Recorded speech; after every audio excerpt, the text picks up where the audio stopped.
All right, welcome to Speak For Yourself. I am Jason Whitlock. That is Marcellus Wiley. That dude. Yes, sir. Coming up, we'll tell you if the NFL's new replay rules are a good idea. And comedian and Clippers superfan Eric Griffin will join the show. Yes, sir. But we start today with a Whitlock. So what you got today, big dog? We keep asking the wrong questions before this year's NFL draft. Should the Arizona Cardinals select undersized Oklahoma quarterback Kyler Murray with the #1 pick? I have a better question. Should Kyler Murray want to play for the Arizona Cardinals and failed Texas Tech coach Kliff Kingsbury? It's rather amazing no one is asking this question. In the last 33 years, Kingsbury is the lone Texas Tech coach to finish his tenure with a losing record. He never had a winning season in Big 12 play. Kingsbury and his gimmicky pass-happy offense couldn't conquer the Big 12, the fourth best conference in college football. For some reason, the Cardinals believe he's now ready to take on the NFC West. Kyler Murray should have reservations about partnering with Kingsbury. Yesterday at the NFL owners meeting, Kingsbury revealed to the media that he's bringing one of his Texas Tech gimmicks to the Cardinals. He's going to implement cell phone breaks into his team meetings. Every 20 to 30 minutes, he'll let his players scratch their social media itch. I'm serious. Kingsbury said you start to see kind of hands twitching and legs shaking, and you know they need to get that social media fix. So we'll let them hop over there and then get back in the meeting and refocus. The Kingsbury Texas Tech mystery has been solved. Kingsbury and his assistants could only muster enough substance to hold their players' attention for 20 or 30 minutes at a time. 2 or 3 times an hour, football will take a back seat to DMs from IG models, text messages from strippers, and whatever racial injustice hoax is trending on Twitter. Is this dude serious? The Cardinals are going to spend around $190 million on player salaries this season. It's too much to ask those players to spend their work day focused on work. These cell phone breaks say more about Kingsbury than his players. He's addicted to his cell phone and social media. He needs the breaks as much as his players. The Cardinals are a bad organization. They're one of just 12 teams to never win a Super Bowl. They fired their last coach, Steve Wilks, after 1 season. They're in the process of firing the rookie quarterback, Josh Rosen, they traded up to get just 1 year ago. They hired a new head coach who just weeks before agreed to be UFC's offensive coordinator because he thought it would be fun to live in Los Angeles. Let's think this through. The NFL is the pinnacle of football. Kingsbury got one of the 32 most coveted jobs in football after failing at Texas Tech and hopping onto Clay Helton's sinking ship at USC. This is Lane Kiffin 2.0. I realize there's great prestige to being the #1 pick. I realize Murray and Kingsbury share the same agent. I also realize Kingsbury's offensive system is allegedly perfect for Kyler. But is it perfect for the NFL? I don't think so. Kyler Murray and his dad should ask whose long-term interests are being served with Kyler headed to Arizona's Kliff Kingsbury experiment. Archie Manning and Jack Elway leveraged their sons out of what they perceive to be bad situations. Kyler Murray is being leveraged into a franchise that desperately hired a head coach with 20 minutes of substance. Good luck with that. All right, joining the desk now is Fox Sports college football analyst and the smartest man in college football, Joel Klatt. Steelers legend, one of the greatest linebackers, pass rushers of all time, James Harrison. Marcellus, I'll start with you. Should Kyler Murray want to play for the Arizona Cardinals? Absolutely. Absolutely want to play with him. You think about the Arizona Cardinals, you think about this coach. That's not the way you should look at it. First, let's address one of your points in your Whitlock. He shouldn't have renamed the norm. I knew you would jump on that, the fact the cell phone break. That is, yeah, but it's just a break. And it was something that was happening when I played, Take 5. He just renamed Take 5. And now guys are going to go to social media, and we obviously know that the connotation in the workplace with social media means you're distracted. But at the same time, when I played, if we didn't take that 5, those vets started to nod off. You think about just the norm of the room, man. We're going through adrenaline deficit. We just ate a huge breakfast, worked out, and then we're sitting there and we're watching film with no voice. Guys need to be recharged. You need to be refueled. You need to just take a little break. So renaming that is where he stepped in it with that. But let's talk about why Kyler Murray should be excited to play for this situation. You don't want to mess with your fortune or your fortune. First of all, the fortune of being number 1 overall and the money difference. Second of all, where are you going to go? Everyone always thinks about, what John Elway did and what Eli Manning did, and it worked out. We forget the dark years. We forget the years where when you're going to win your championship. We forget all the subpar years for the New York Giants and Eli Manning while they were trying to climb that hill. And there were many more of those years than Super Bowl years. Let's talk about the fortune of last year in the playoffs alone. 7 of the 12 teams were new. New. That means if you did decide to go to a certain place, look at that situation now and how it flips and it turns every single year. So if I'm Kyler Murray, I don't play around with the fortune. I just go where I'm supposed to go. Yeah, I agree with you. He should want to play for whoever wants to draft him the highest. He's coming in. He has all the things that they don't want as far as his size. He has something against him. The situation with the coach giving breaks, I agree with you. That is crazy. A 5-minute break, to me, was a 5-minute break to go use the bathroom, not to grab your cell phone and jump on social media. Social media is part of the problem we have now. Now you got guys every 20 to 30 minutes. I don't know what you go get done in 20 to 30 minutes in a meeting when you're game planning to give these guys a break. You're getting paid millions of dollars. You can't sit in there and focus and concentrate and be a true professional. That's one of the things you got to learn when you get into this league. You have to be a professional. You have to change the things you did in college. It's not going to work now in the professional league. You have to learn to sit there and be able to go through that. So him doing that, I agree with you. That's crazy. It's asinine. Yeah, I felt like there was 2 different points there, to talk about and to argue. The cell phone break, I'm 100% in agreement with you guys. That's something that if you want a 5-minute break to go recharge, yes, that's something that has been around and you can hit the restroom or something. But to specifically say like, hey, they got to get their social media fix, I think that's part of the problem rather than part of the fix. Now, from Kyler's perspective, absolutely he should want to go number 1. That's one in and of itself. But there's also the element of he is such a unique player. Remember that he's going to need a play caller, a system, a head coach that's malleable, right? You look at Baker Mayfield. Was he having much success even getting on the field with a guy that was not malleable and wanted him to do it, the old school way? No. And then that coach moved on, and Freddie Kitchens, what was he? He was malleable. He adjusted to what Baker could do. We saw Robert Griffin in his first year with Washington. When was he at his best? When the coach was adjusting to what he could do. So that fit, I think, is going to be paramount for Kyler Murray. He's 5'10" and 1/8.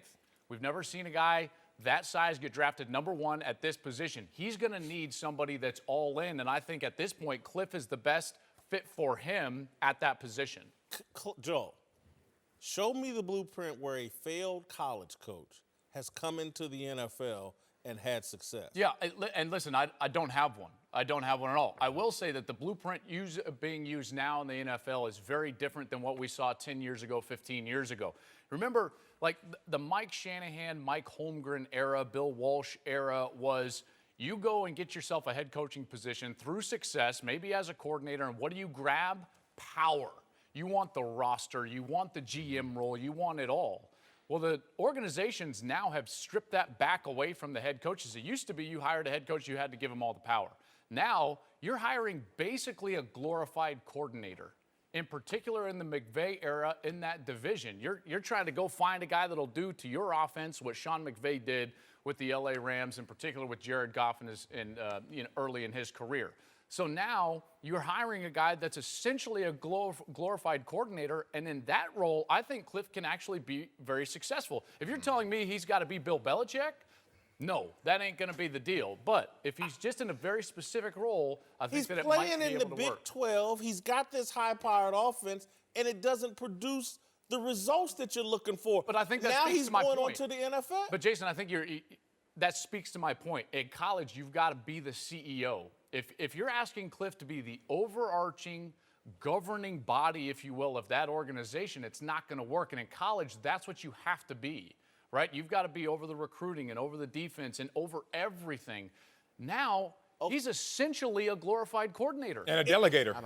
Yeah, a delegator. You really dispense the power to coordinators. You can oversee it. You're not all buying in on it? No, I'm not But buying it. were you all in on a Sean McVay who had nothing but a coordinator efforts, and then they asked him to be a head coach, and they were the skeptics for him. I would be more, I would be more in on him because he hasn't failed at a head coach position which is amazing, on this dude which is amazing that to me. has failed. Which is amazing to me because to me, I'm in a pass-fail mindset. That means if you haven't done it, then I'm going to wait to see if you can do it. Versus you did it at a different level and did succeed, but there were different. And I'm going to give you more money at a bigger position to Hold do on, it. there are different attributes. As Joe just said, they're asking you to do so much more at the collegiate level than they are maybe at the pro level as a head coach. I disagree, and Joe is the expert, and so Joe knows more about college football than I do. Well, NFL coaches are on private jets every other weekend going to somebody's mother's house.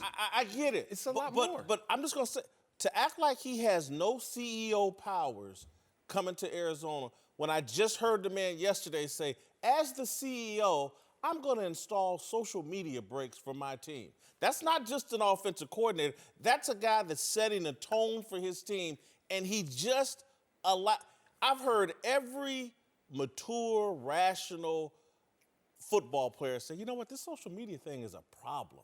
We have way too much players diving into their social media rather than diving into the culture of football and their teammates. Like if I'm the owner of that team, I'm like, he's going to do what? Hey, we got to come up here. You got to talk to me. Yeah, and rename it.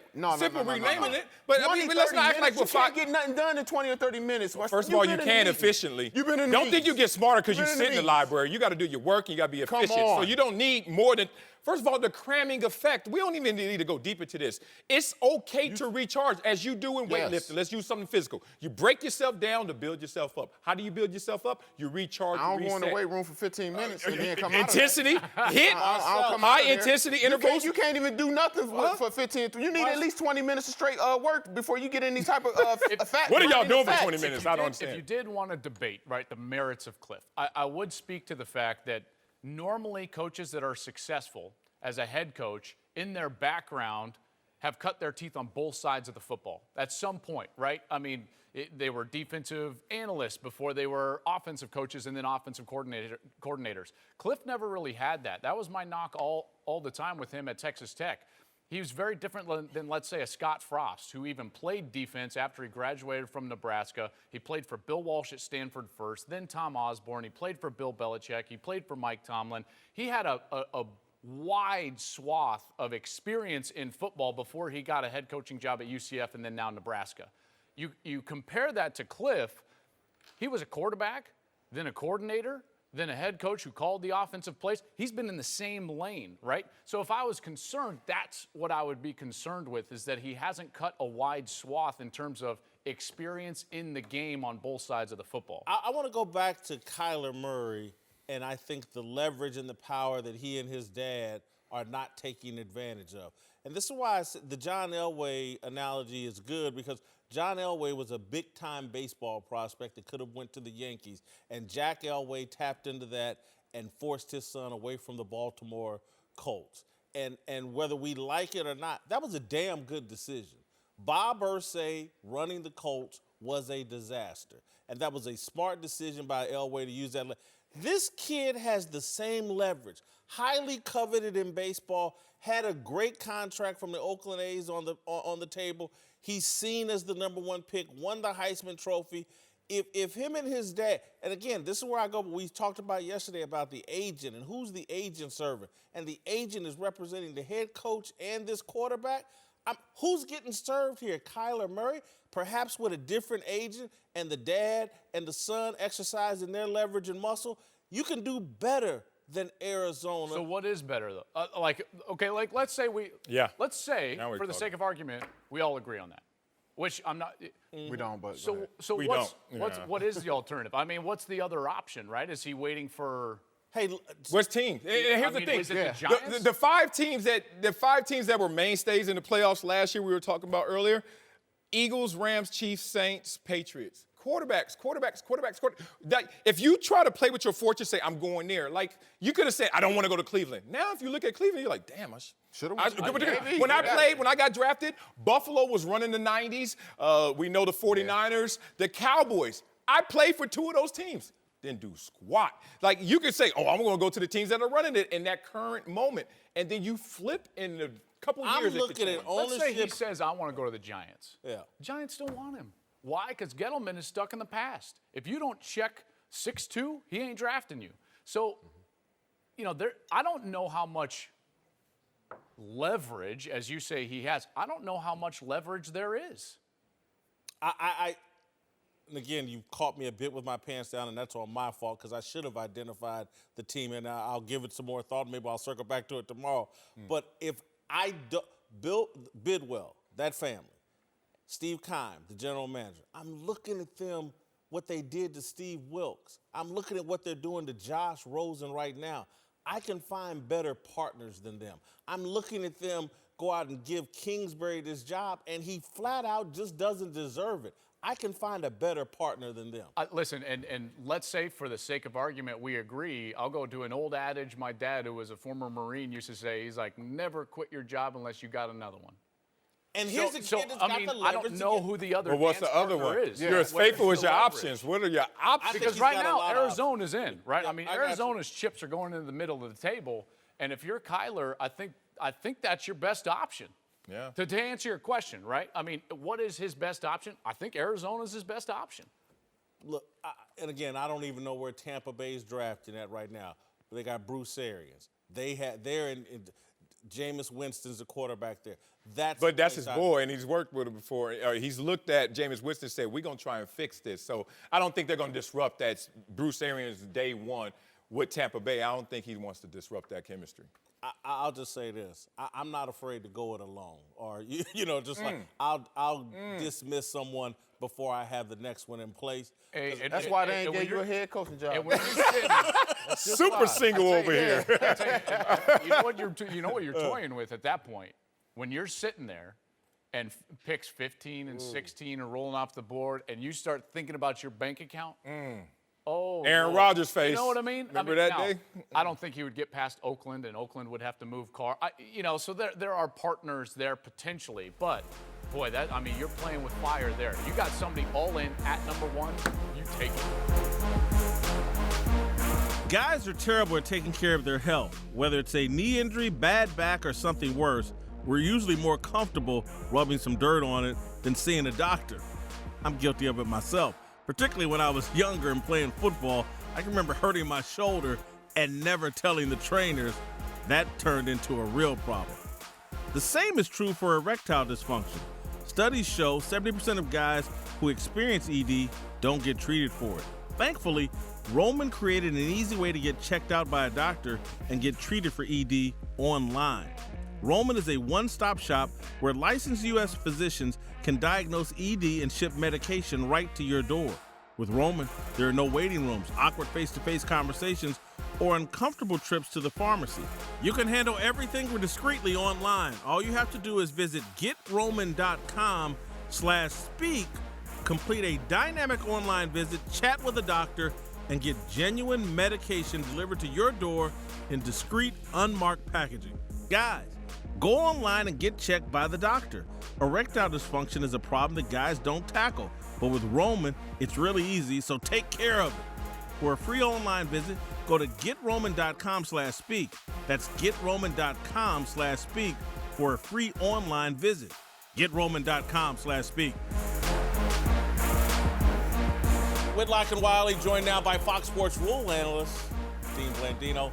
Time now for a big story. Let's move to the NFL, where the owners approved a proposal from the competition committee that will expand the use of replay to allow reviews of pass interference calls and non-calls. The rule springs from continuing outrage over the Saints' loss to the Rams in an NFC Championship game, which a lot of people seem to think was caused by that infamous non-call late in the fourth quarter.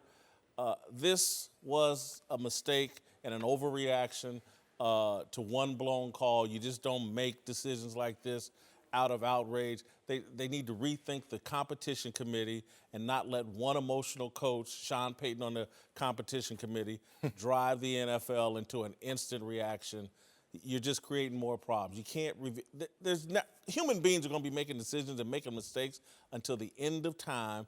It is never going to be perfect. So you say one emotional coach did this, not the 31 coaches that. Yeah, he talked the rest of them. Oh, he did. They're all on the payroll. Oh, it could happen to you. Yes. You could be a victim You're like damn me. right. It's right. Oh, God, you could be. Oh, Yeah. it's yeah. so terrible. Protect the integrity. How damn you? How I didn't dare run you. the ball on first down. Oh, that's a rule? I blew the game, but That's a rule? we can blame the refs and fix this. I feel like I need to just hurry up and pass this baton to the man next to me. Jason just articulated everything I wanted to say to a coach when he would call me to complain about officiating. I'd have 8 plays that you called during the game, but I can't say anything. I just got to sit there and take it. But, I think, and Coach Payton is not even as recently as the meetings they had in Indianapolis, he was saying all along, replay's not the fix.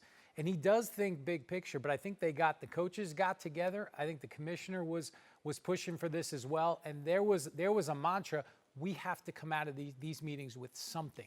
And I think I told Colin earlier, they won the press conference. The NFL won the press conference. They did. But now the real work starts.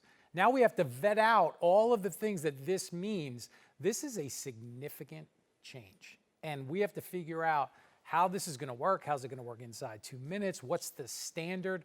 All of those things. And now they got to figure it all out. What's going to be the greatest impact, the greatest change when you say this is a significant move? This is, I think, inside 2 minutes when you have a replay official with unlimited power to stop the game, right? There's no limit to be looking at all of the contact that happens downfield. There's a lot of contact that happens downfield. Oh, yeah. Is it just hand fighting? Am I restricting your ability to get to the football? Now that person up there who there's no limit is now going to have to stop the game. Think about the Hail Mary at the end of the game, all the contact that occurs. Think about not just was there contact, was it catchable? Was the ball in the air? These are things that everybody's going to have to figure out. They've just made the Hail Mary a much more effective play if he can go to replay. Because again, Hail Mary's for a team that got his butt beat and now is looking to get lucky at the end of the game. Right. And so now we've thrown in, oh, damn, if there's pass interference, we've just increased their odds of getting lucky after they just got their brains beat in for 59 minutes and 30 seconds. This is stupid. And then now we got to look, hey, where's the ball at in the quarterback's hand? Exactly. Because if it's gone, it's a totally, or if he has it in his hand, it's completely different. This is complicated. And we're just trying to pacify Sean Payton, who feels like he has something stolen from him. Well, join the club, Sean. Well, that's the problem. They don't like the club, and the club is the Oakland Raiders, as you talked about yesterday, the Tuck rule. And then what? Have they made the playoffs since? I don't think so. Life is not Buffalo perfect. and the Music City Miracle, they only made it once since. Like, this has affected enough franchises where it wasn't that hard for him to go out there and rally the troops and the other 30 coaches to vote on his side because it has affected all. That means it's an integrity issue. No, you won't be perfect, but it's situational, and you can have context in those situations. Hail Marys still should be called as Hail Marys. We understand what that is. Like, give the guy some credit. And I think, look, if you ask the coaches, and I get it, from their perspective, officiating impacts games. They want some control to at least be able to challenge those plays. I get that, but you got to think of the greater good of the game and the future of the game. And because this is only the first step, right? It's a one-year deal. What'll happen is now there's going to be a play next year. Quarterback gets hit in the head, no flag. Why can't you review that? All right, let's add that. And eventually we're going to be looking at all of these things in replay. And the standard on the field in real time, what the official sees, is a lot different when you have the ability to slow it down and go frame by frame. But I'd rather see the game move slower in the right direction than faster in the wrong direction. That's just the mantra I live by. And I don't understand, like you said, it's baby steps. Why don't they just hire a full-time official with communication with all the different officials on the field and just talk through this in a two-way transmission? Just give one man more power. That always works. No, and communication. Let's put power in the hands of one individual and put it all on them. That always works. Well, his vantage point, I would certainly want someone in that we're vantage chasing perfection, and there's a lot of reasons for it. And you even talk about like the gambling aspect of this, right? And what is, if the NFL wants a cut of that money, controls do they have to put in place to make sure the games are played fairly? That integrity fee, that type of thing. So many things to consider. But again, now it's on the shoulders of the people in New York, the officiating department, the replay officials to carry this out. And again, Dean gets to a point in terms of who do I want to decide the game? I want the players and the coaches. And again, I don't think the referees decided that NFC Championship game. I really don't. And they may have blown that call, but they did not decide that game. The decisions the Saints made and Sean Payton made decided that game at the end of the day. There was a blown call, perhaps. I'll give the people to believe that side of the argument. Right. But at the end of the day, Marcellus, I'm just telling you, I think, Bruh. I'm not sure if you're, again, because you were such a dominant athlete, I'm not sure if you interpret things just as a fan. And just as a fan, I'm so tired of looking at my TV and looking for that yellow dot to see if, should I believe this play just happened, or are they about to put up this yellow dot and the play just disappears? That frustrates me as a fan. I want less flags, less officiating. The playoffs are so much more enjoyable because the officials stand down. And I let the flags fly, and I use it as drama, and I use it as pauses, social media breaks, as we saw with Kliff Kingsbury. Whatever you got to do, but you know what? The players and coaches can't decide the games fully because there will be no calls, no flags. We don't look at the game that way. That's why there is an objective person out there called the official. Dean, it sounds like you don't like this. I'm all for having the ability to fix what happened in the NFC Championship game. I don't think this is the answer. I don't think more replay is the fix. But look, I'm going to wait and see, and let's see what happens next year. And I don't think this is going to eliminate any controversy. All right, welcome back. Whitlock and Wiley, joined now by Fox MLB analyst Nick Swisher. Will Mike Trout actually regret passing up on free agency? 430 million reasons why. I mean, that man right there, what a humongous contract. And I think it was crazy because, you know, we saw Manny Machado sign for the 300, right? And then we saw Bryce kind of break that barrier with the 330, right? And then all of a sudden, like a week later, he goes 430 on him. So I think with where the game is, man, you're seeing a lot of teams are really setting up shop on the guys moving forward. I think that's cool. I think that there's a lot of big contracts going out there, so maybe the loyalty is coming back a little bit. These 12-year deals worked, Nick? Not yet, but hopefully this one does. And I think the one reason why we all think that Mike Trout is worth that money is the consistency. He's done it each and every year he's been in the big leagues. A guy like Bryce Harper hasn't shown us that yet. That's why we're a little leery when we give that much money and that many years to somebody because A-Rod had shown. Well, I mean, these dudes are signing contracts longer than my career nowadays, you know? Like, everything is changing. The game is kind of evolving. But I think with where these guys are, they're going to help each of their teams that they're going to. And no postseason success for the Angels didn't really deter you, didn't it? Well, I think that's the thing, man. I think Mike Trout, you know, he wants to be out there. He's fine with not being the center of attention, and there's nothing wrong with that. Us in the media, we want him to be there because obviously your greatest players in the game, you want them to be on the East Coast driving the media. Teams like Philly, New York, Boston, it's just how it rolls. So I think maybe if he was with the Dodgers, this might be a little different. But I think being with the Angels, man, they need to somehow put together a squad to get Mike Trout in the playoffs for all of us. Okay, let's talk about another superstar. Some say the most overrated player in the game, as the athletic poll said from the players. Bryce Harper. Oh, is that what they said? Yeah, that's what they said. Oh, Will he man. live up to $330 I tell you million? what, I think when you see these big contracts go out, man, the 10, the 12, the 13-year deals, none of them have really panned out, right? I think that Bryce is kind of stuck between a rock and a hard place. I think as fans and as people in the media, it's almost impossible to live up to a contract like that. Every night you go out there, you feel like you have to go 4 for 4. Now, on the other side of things, do I think that Philly is going to be great for Bryce Harper? And the answer is yes, and I'll tell you why. Remember when he first came up to the big leagues and he was running around the bases like his hair was on fire? He was that blue-collar kid. He wasn't scared of anything. I think that Philly's going to bring the blue back out in Bryce Harper, get himself back to being the gritty player that he was, working for it. Because I think last year was a down year for him. I think he signs this huge contract. I think he's got a lot to live up to. All right, let's move to the New York Yankees. Your New York Yeah, Yankees. there you go. A lot of people thought they were the second best team in baseball last year. Yep. Will they be better than the Red Sox this year? Well, I think until you knock the king off, I mean, he's still going to be up top. I think Boston has done nothing to make their team worse. I think the only thing that Boston doesn't have is a closer, right? I mean, Craig Kimbrell still hasn't signed with anybody, which is a shame because he's one of our best closers we have out there. Just from being around the New York Yankees in spring training, have the opportunity to be here, their sights are on the World Series. It's been 10 years. 2009 was the last year they won the World Series, and I was lucky enough to be part of that. It's about that time. New York's getting a little antsy right now. I think so. You bring over Adam Ottavino to kind of secure that bullpen as one of the best in the game. But at the end of the day, you need starting pitching. Luis Severino, their number one starter, is down. He's going to be down for a little bit. We signed Gio Gonzalez, which was great. But at the end of the day, man, I still think you're going to have those teams, the Astros, Boston, New York. And on the National League side, the Cubs, the Dodgers, teams like the Brewers. Stuff like that. All right, let's talk about the actual second best team in baseball, the Dodgers, consecutive years. Right. A lot of players gone, reshuffling the deck. Should they have made a big splash this offseason? Yeah, in my opinion, I feel like they got a lot of young studs that are coming up. The one thing that I love that they did is, I don't want to make this sound in a bad way, but I think that they lessened the distractions that might take place in Los Angeles this year. I think they got rid of some guys, and maybe this might be their year, right? I mean, going to the World Series 2 years in a row says enough, and losing right there in your own home ballpark is tough. But I think with where they are right now, they feel great about the team that they have. They feel great about the young stars that they have in the game. And I think that when you take a little bit of the personality out of there, you have to become a team.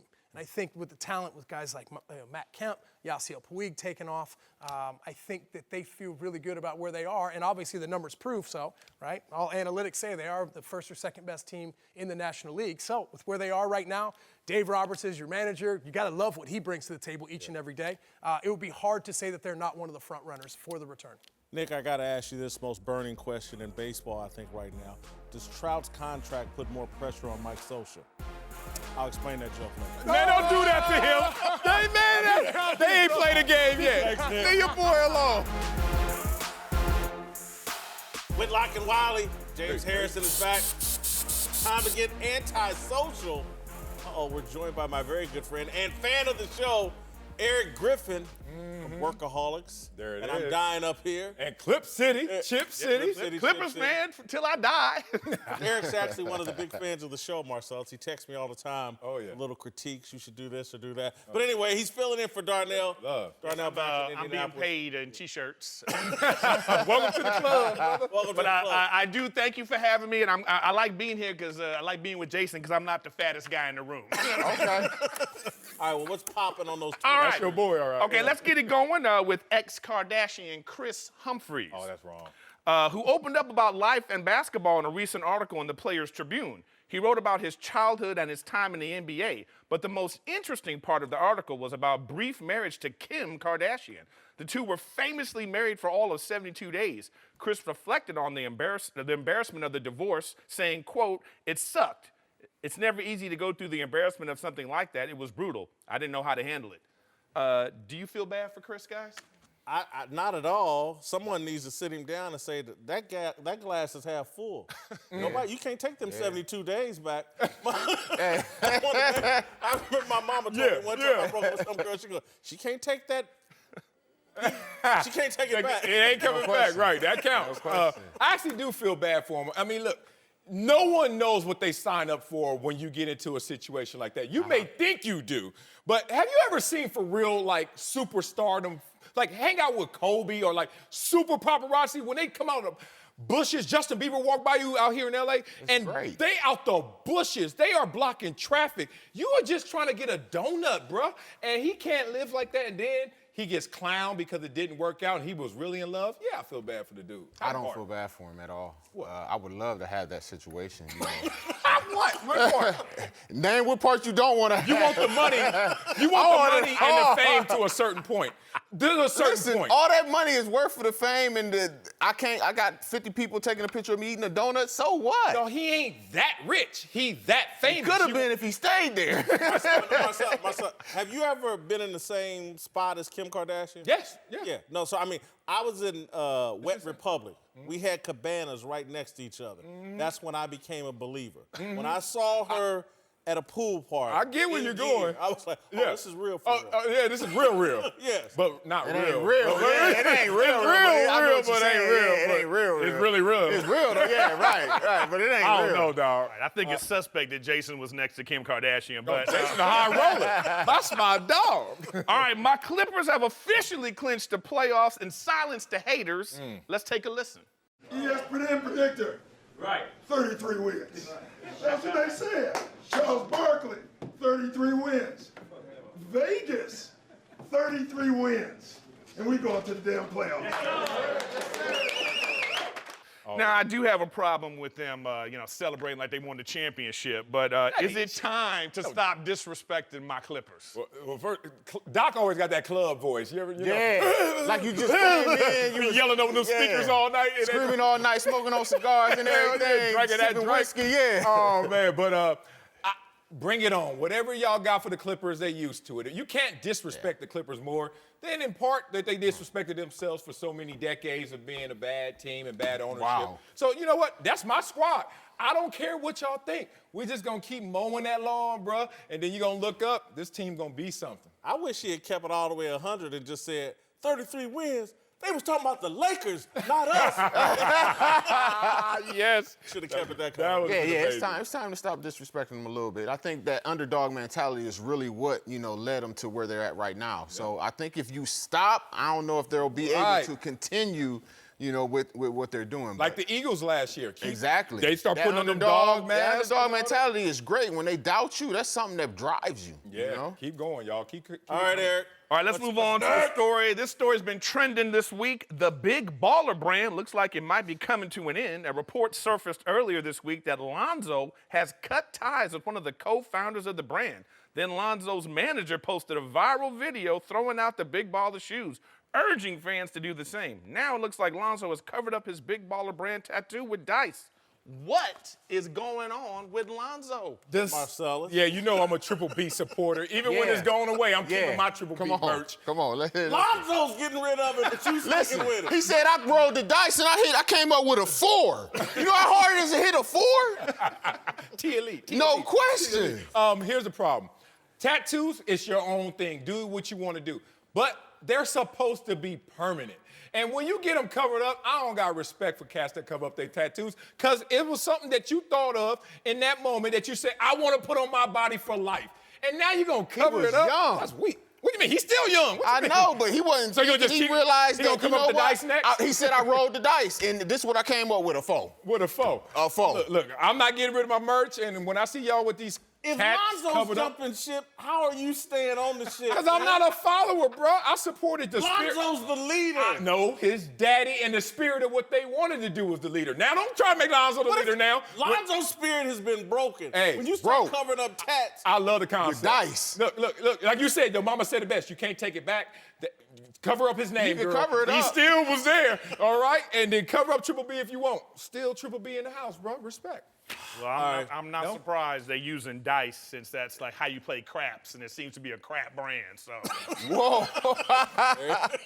all right, next real. up, the dumpster fire that is the Los Angeles Lakers. Oh, here we go. Who haven't had much to celebrate this season, but last night, Lance Stevenson crossed up Jeff Green on an isolation play, putting him on skates and sending him stumbling towards the basket before burying a jump shot. This prompted the entirety of the Lakers bench to leave their seats and go absolutely nuts. Social media also went crazy over the epic crossover and bench celebration. Do you guys think this was the Lakers' highlight of the season? That's not an epic crossover. That's him stepping on his foot. Say Don't it. nobody want to tell like Say he it. stepped on his foot. Say If you're it. trying to move backwards and someone steps on your foot, you're going to trip. Say He it. didn't cross him over like that. Thank you. We Like used to be you in- went crazy over nothing. Thank you. We used to be in film room knowing the difference between Exactly, a pancake between a pancake and a waffle. somebody, right. Right. If you got waffle, that means, man, you stepped on something or you got tripped up. My But if you foot is got sitting- pancakes, it's just straight Exactly. mono e mono. That right there yeah. didn't need all that celebration. yeah, I think the over-the-top celebration by the Lakers is a testament to how bad this season has gone. Yeah. And, like, this is the only thing. Lance Stevenson in a 38-win season or whatever it's going to be with a bogus crossover of Jeff Green. That's the highlight, the thing you celebrate Step. the most. Not Doc's post-game speech when the champagne bottles popping or about making the playoffs is a better look than this. Yeah, they running on the court, they flagging towels. It's just a bad look. I mean, I understand when you have a great play. That's a bad look when you know what the play really is. It's a horrible look. Yeah, that's a bad look. Yeah, I'm surprised Laker fans didn't storm the court. Was this in Los Angeles? Yeah, it was in Los Angeles. I'm surprised they didn't storm the court. I wish Kobe was there. Jack Nicholson and Denzel out there hugging at midcourt. Imagine if Kobe was there and that happened right there. Kobe wouldn't let that happen on his watch. Oh, hell no. That ain't happening on Kobe watch. All right, it's time for Eric's or Darnell's question of the day. Eric Griffin. That's my guy. My question of the day. All right, Eric. No video though of you. Right? I know. I can't get my flexing video. Dang. No. All right. Look, first, I want to say I watch the show all the time, and it's one of my favorite shows. And as far as sports talk shows go, this is in top 37 sports talk shows. I want to tell y'all.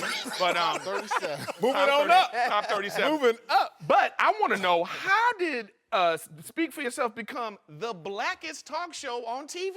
Ooh. I just got here, so let me know. I didn't know all y'all black people here when I got here.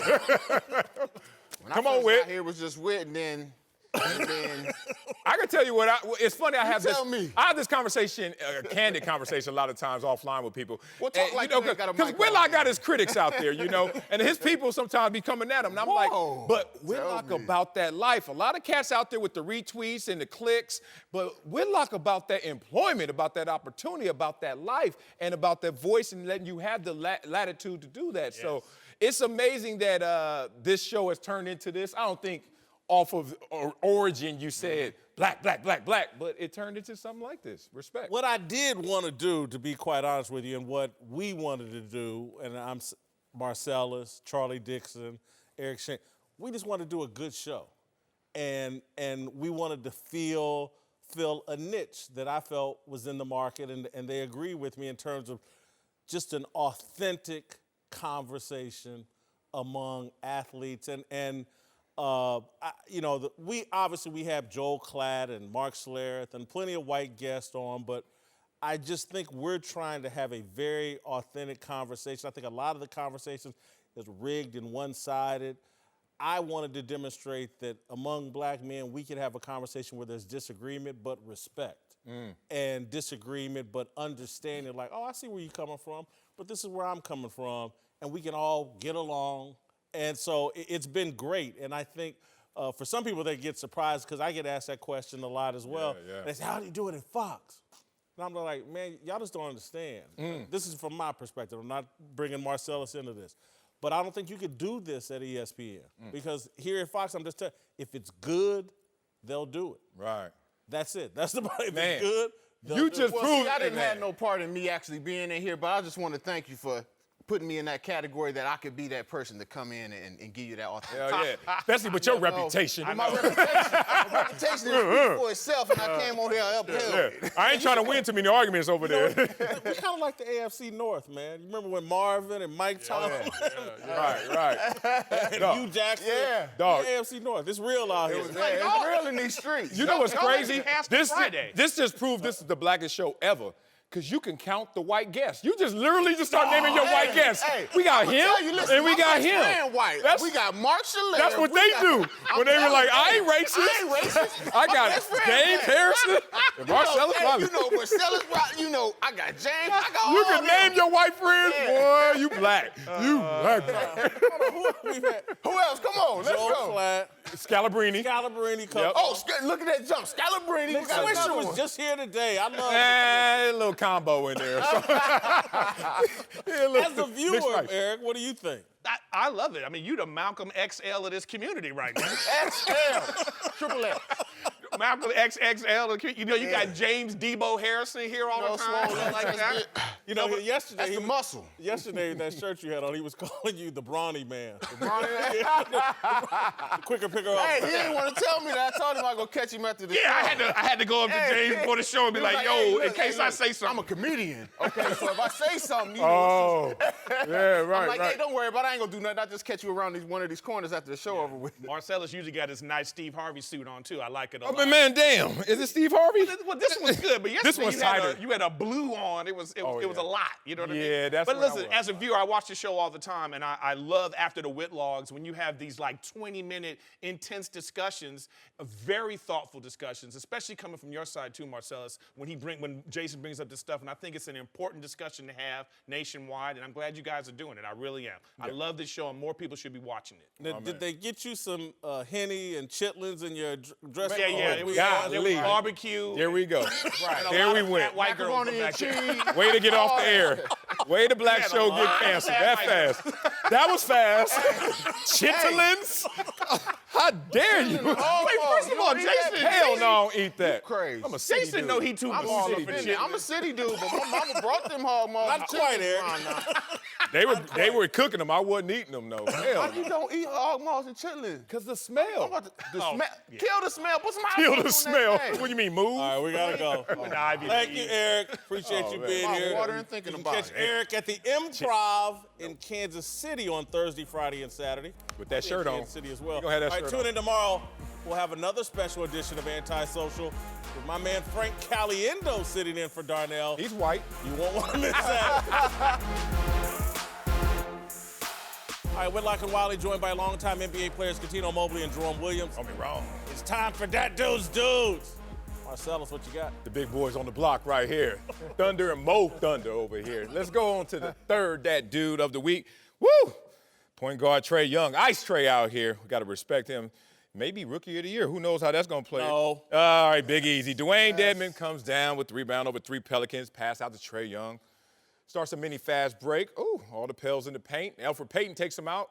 Ooh, a little far out now. 38 feet. You better be careful. Now Trae crosses over to the left, gets past Payton. Pelicans defense again, and Vince Carter like, damn, dog, I'm still in the league. Respect. And the potential Rookie of the Year gets it to the paint, freezes Julius Randle. Watch yourself. Oh, God. Hits the floater and the bench. Look at him stuck in them cinder blocks right there. Feet cemented into the ground. He's a problem. And you know he is a problem. Potential Rookie of the Year, whatever you want to say. I know he is that dude number 3. He's a problem. Yes. And let's go number 2. Joel Embiid, power trip right here. Sixers on the round in Orlando. TJ McConnell working the pick and roll with Joel Embiid. Oh! Embiid jumps late, still regathers, gets the ball, pulls it out to the post. Battle of the All-Stars between Embiid and Vucevic. Y'all remember him from the All-Star games. All-Star weekend backs him up. Damn. How far you back that dude up? Put the booty on him right there. Okay. Battle of the All-Stars right there. You know what happens. 12 feet. You hear the sound? Backwards, under the rim, get to the dunk. Dang, get in the weight room, Vucevic. Punches the ball in frustration, all mad. Joel Embiid doing work like normal. Yeah. That looked like me on 2K last night. He's that dude number 2 of the week. Now our number 1, that dude of the week, the Cookie Monster, DeLon Wright, my man. Grizzlies not in the playoffs, and they hosting the Thunder as they battle for seeding. Dennis Schroeder bring the ball up, right? Sees this and likes the defensive matchup. Signals to Javon Carter, you got Russ, I got Dennis.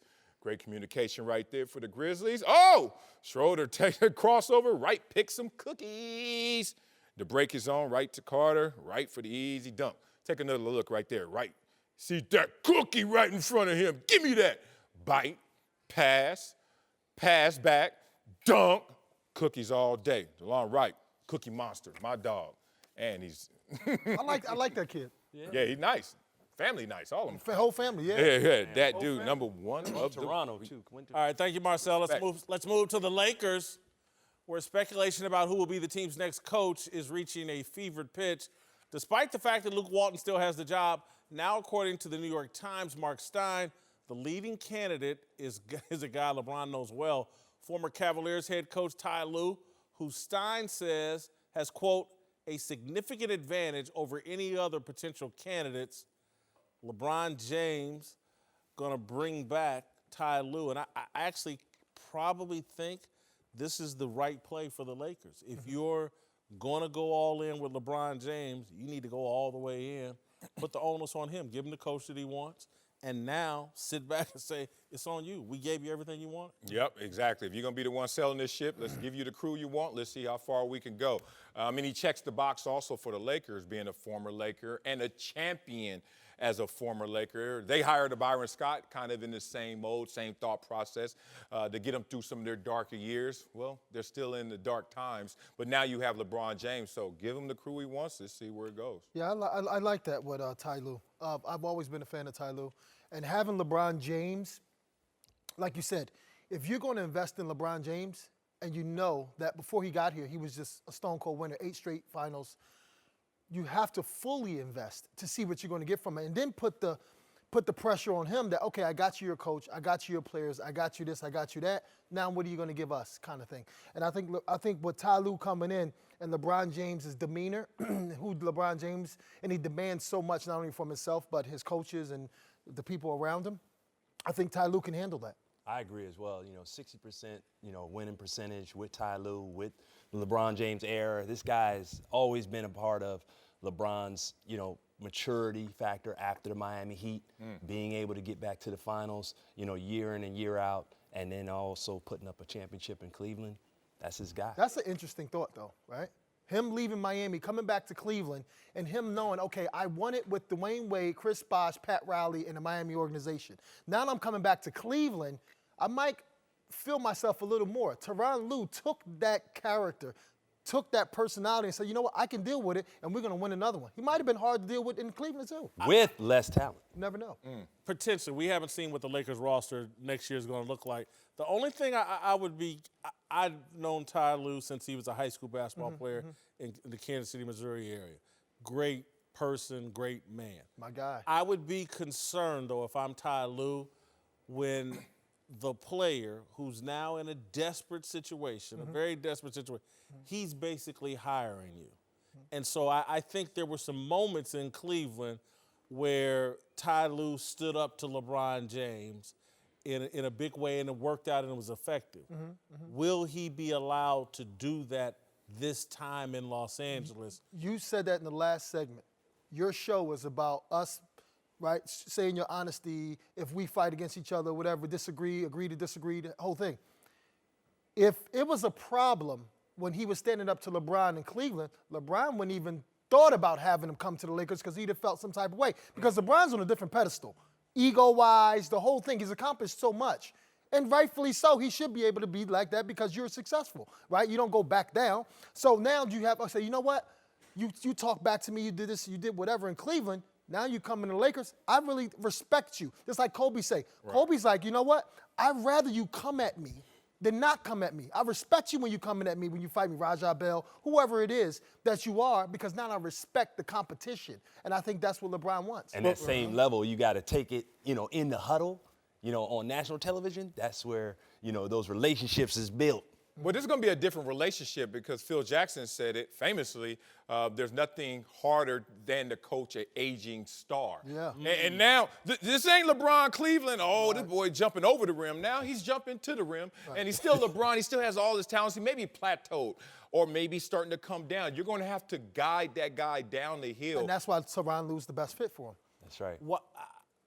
I'm not sure if that's what Marcellus thinks, and I kind of agree. Yeah, they don't have options, though. It's 2 o'clock at the club. It's just like, look, all right, now.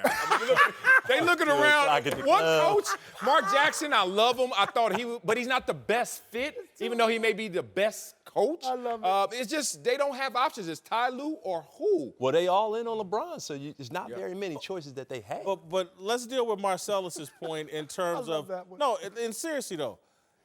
When you are that great, and I'm 51 years old, it's been 30 or 29 years since I was remotely athletic. But in my mind, even at 51, I still have these flashes like, I remember when I could do that, and then I'll say, oh, shoot, I can't. Right. But LeBron is just 35, and he's a different player, but he will be deluded into thinking he can do the same. I said that yesterday when we were talking about his stats. He has MVP stats, but the season is not an MVP season. So when you get older, like myself, right? When you get older, I'm averaging 20-something in the league, and then when you start getting older, I can see the rim. But for me to get from here to there before the defense collapse, it's a little different. And is that why LeBron is picking his moments, picking his spots defensively? That's exactly why. That's what I'm saying. His cast is not the same. right? If his cast was better, those numbers would be a little more important. Right now, they're not because your cast is not there, and you can't just uplift your team like you did when you were in Detroit in Game 7 And and at 23 the points. same time, you got younger players who got hurt. You got injuries all season long. He got hurt. I mean, this is a different season that he's never experienced in the NBA. For his That's career. why Ty Lue can take that. Yeah, that's he the can help ability. him. Yeah. That's why he can help him. He's go through gonna that have transition. That trust. I guess the point Marcellus making and I'm making is he's going to have to coach him differently than he did in Cleveland because he's not the same guy. I was told that in that Cleveland championship run, Ty Lue basically told the championship run when they beat when they won. when they beat When they won. Golden Okay, State. when they won. That Ty Lue challenged LeBron like, hey man, you have to do it. Not any of these other guys. Right, You have. right. Those days are over. Well, say what you just said. You said with lesser talent in Cleveland. Right. In Miami, he had lesser talent. Now, if he has talent coming to AD, whoever it is, coming with him, he don't have to exert himself as much, and he can preserve some of that energy, because if I give you a steady diet, first quarter, second quarter, third quarter, you know what I'm going to do in the fourth. But if I'm just facilitating and then third quarter, I bust you in the mouth, and then I chill out because somebody else, the other two stars, are doing it. And then the fourth quarter, I jump back on you again. Now, right, there's no steady diet. He's more effective as an individual, and I think Ty Lue can help him. And Ty Lue telling him he's got to do it has a different connotation as you get older because there's different ways that LeBron can hurt a team. Let's move to Boston, where the Celtics beat the Cavaliers last night to snap a 4-game slide, and they did it without the help of Kyrie Irving, who was scratched from the lineup over load management concerns. The tension between Kyrie and the rest of the team has been palpable this season, and the Celtics appear to be better when he doesn't play, going 11-2 on the year when the point guard sits out. I think we've reached a point here where Kyrie, I think, has let off all kinds of signals he wants out. And if I'm Brad Stevens, I'm like, don't let the door hit you on the way out. I think Brad Stevens is ready for Kyrie to go. It's not too ball dominant for the style of play that Brad Stevens likes to coach. It's just a bad marriage, and I think Brad Stevens is ready for Kyrie to move on. Yeah, I think quietly he is rooting for that. One, on the court, there's just too much evidence that the team can play well without him. Two, the issues in the locker room or chemistry, whatever it may be. Kyrie is a superstar, so whatever he says, it's a stronger signal. It will resonate. It is national news. And I think that Brad wants his team to kind of live under the radar and overachieve. And that's all been blown up because Kyrie's been disgruntled at different times or sending mixed messages. So I just think on the court, off the court, he's just looking at it like, and this may help with the younger players who are biting for some playing time. You take a Kyrie out of the fold, now those guys can get what they want in terms of opportunities. Just seems like a win-win-win all around. Well, I mean, when I look at this team here, they brought in Kyrie Irving. Yeah. They knew what type of player he was before they got him. You bring him in, and you're going to let the team decide who takes the last shot. If I have Coutinho Mobley on my team, I know where his spots are. I know what 4 minutes left to go in the fourth quarter. Where is he getting his shot? We're going to our leader. Boston, they don't do that. I don't see them giving the ball, giving him those opportunities. In the fourth quarter, we don't know Jason Tatum's going to take the shot. We don't know if Brown's going to take the shot. Gordon's going to take the shot. Terry Rozier took a step-back three the other night that was questionable. I'm just saying. Is that not the Golden State way, or with Golden State, do you know where the ball is going at crunch time? At crunch time, we know we're going to give it to Steph Curry or Kevin Durant. Klay Thompson, if he's open, yes. But one-on-one situations, game-ending situations, we're putting the ball in those guys' hands to make decisions. So it's a decision. It's a decision thing. You know, we put the ball in Coutinho's hands. He's going to make a decision, right? And we're going to sit back and live with that decision. At Boston, I never see a definitive answer on who makes that. Right. And you know, that's good points. All you guys make good points. You know, it's all speculation, right? But it's what we see. It's our opinions, right? I don't think Brad Stevens dislikes Kyrie. I think Brad Stevens has realized that Kyrie's not best for this team. Brad Stevens comes from a background, Butler. They played well together. And then he had those guys playing really well together last year. More like a college atmosphere, passing the ball around, helping each other. Not more of an NBA thing, because usually, it's not like that. When Kyrie comes, it's like the rest of the team shuts down a lot. They watch it. Yeah, they watch a lot. And then Why? Kyrie. Kobe effect. And listen, I'm not a relationship expert by no means, but it's like a relationship. If it's not flowing and it's not easy, you got to part ways. You can't keep fighting it. And it's like a glutton of punishment. If you stay and you keep complaining about it, whose fault is it now? Now, when this season ends, Kyrie, you got to evaluate a lot of things and say to yourself, you know what? It just didn't mesh well. I love these guys. Brad Stevens is a great coach. Danny Ainge's a great GM. But I just have to move on from this. I thought it was going to be like that. It wasn't like that. Maybe I have to grow as an individual, as a leader. It's too many guys on one team that need the ball. And these younger guys, Tatum, Brown, Rozier, they need to grow as well. And me being there is not going to help them. I like Jerome's point, but I guess I disagree with it from this point of view, that Kyrie playing with LeBron, and LeBron from Miami to when he returned to Cleveland, it's a lot of ISO ball. LeBron's going to have the ball, and he's going to make decisions. Then he'll sit, and Dwayne Wade will make the decision, or Kyrie will make the decision. And Kyrie trying to bring that style to Boston and Brad Stevens, it's just a bad fit. If I was Boston, I don't think I would change my system to fit Kyrie, because he won one championship with the greatest player of his generation. They don't have the greatest player of the generation on the Celtics. I mean, that's every team, though. Yeah, but what are you going to do? I mean, you brought this guy in. I mean, at the end of the day, we know that Kyrie's one of the best ball handlers in the NBA, best one-on-one playmakers in the NBA. Best closers. Best closer in the NBA with proven clutchness with the ring. So why are we going to debate, who's going to touch and have the ball and make that decision in the fourth quarter? Yeah, it's crazy. It takes me back to the 8th grade. Did y'all take horticulture? We had to take horticulture. I hated it. Took horticulture. Yeah, remember that? And they would Plants. Yeah, plants, and you got your bed, you got your hoe, and I was like, man, this is a lot. You had to space out your seeds, and then you couldn't overplant because then they don't have room to grow. It's weird because of developmental stages.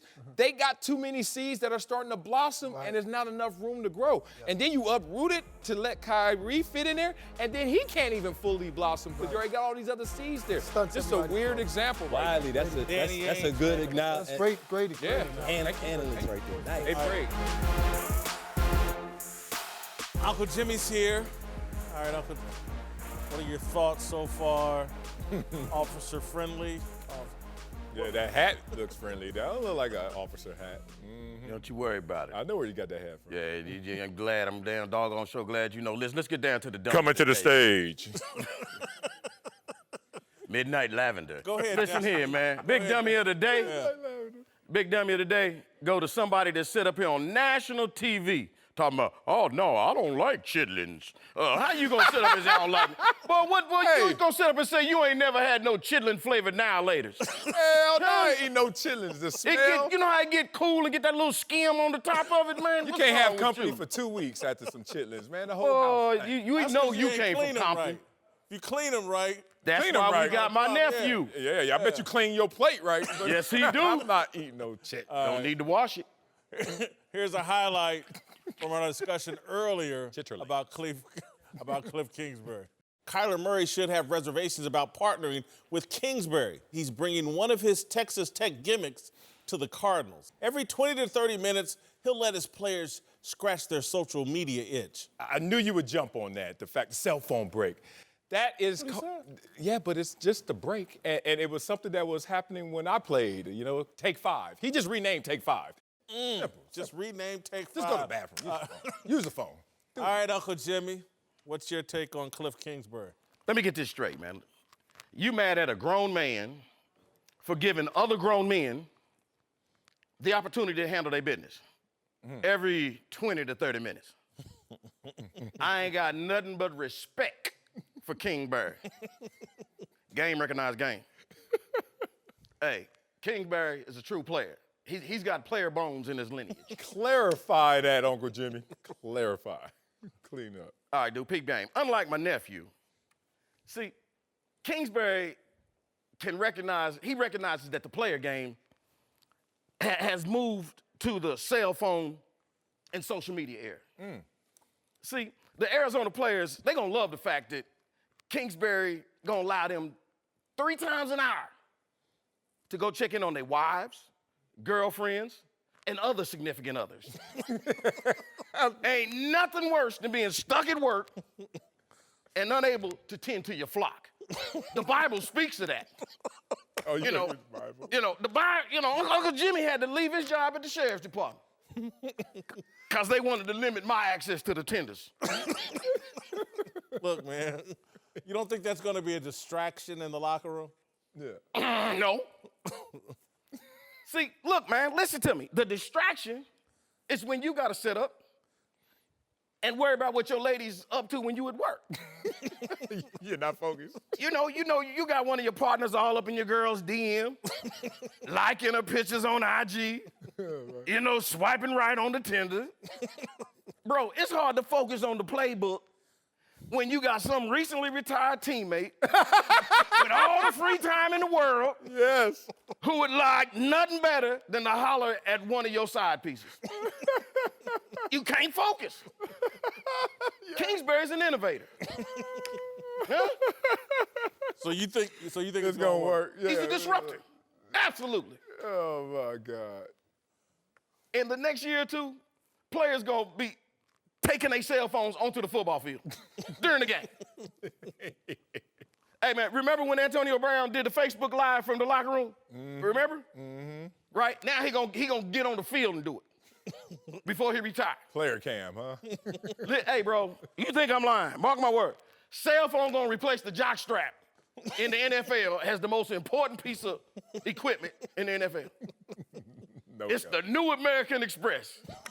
Don't leave the locker room without it. You know what? I wish you were wrong, but you're probably right. It's People trending are that way. addicted. Yeah. They're Damn addicted to their straight. phone. It's trending that way. Oh, you Bro, a listen, nut. you ain't gonna never catch me without my phone.